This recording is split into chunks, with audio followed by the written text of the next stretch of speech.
Chaque jour, Charles et Carole vous présentent la leçon de l'école du sabbat.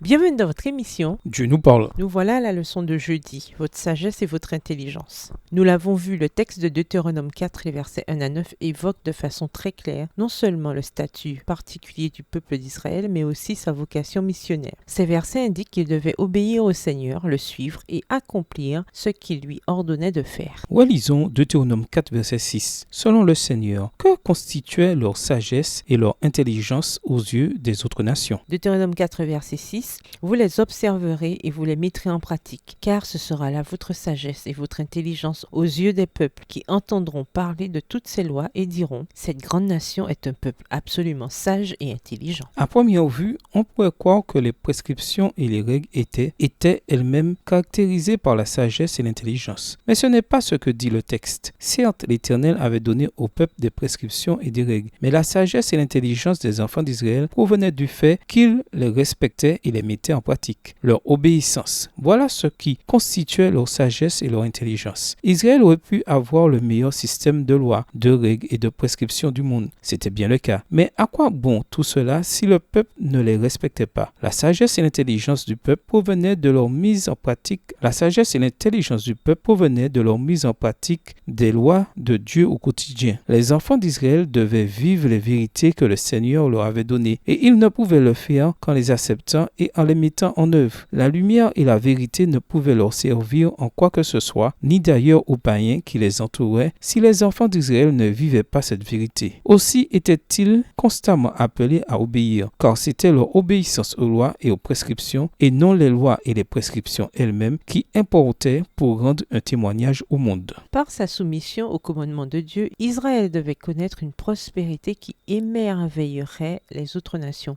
Celui qui pouvait lui donner la sagesse et l'habileté dans tous les travaux était disposé à continuer son enseignement. Il voulait l'élever et l'ennoblir par l'obéissance à ses lois. S'il les observait, il serait préservé des maladies qui affectaient les autres peuples et une grande vigueur intellectuelle devait être son partage. Sa prospérité mettrait en relief la gloire, la majesté et la puissance de Dieu et il serait un royaume de prêtres et de princes. Le Seigneur lui fournissait tous les avantages voulus pour devenir la nation la plus puissante du monde. Texte tiré du livre Les Paraboles de Jésus, le chapitre Avertissement à la page 249, livre écrit par Ellen G. White. Lisons Matthieu 5, versets 13 à 16. Que dit Jésus dans ce verset? Et dans quelle mesure cela reflète-t-il ce que Dieu avait déclaré au peuple d'Israël? Comment cela devrait-il s'appliquer à nous qui sommes adventistes du 7e jour? Matthieu 5, les versets 13 à 16. Vous êtes le sel de la terre, mais si le sel perd sa saveur, avec quoi la lui rendra-t-on? Il ne sert plus qu'à être jeté dehors et foulé aux pieds par les hommes. Vous êtes la lumière du monde. Une ville située sur une montagne ne peut être cachée. Et on n'allume pas une lampe pour la mettre sous le boisseau, mais on la met sur le chandelier et elle éclaire tous ceux qui sont dans la maison. Que votre lumière luise ainsi devant les hommes, afin qu'ils voient vos bonnes œuvres et qu'ils glorifient votre Père qui est dans les cieux. Au revoir. Et à demain si Dieu veut.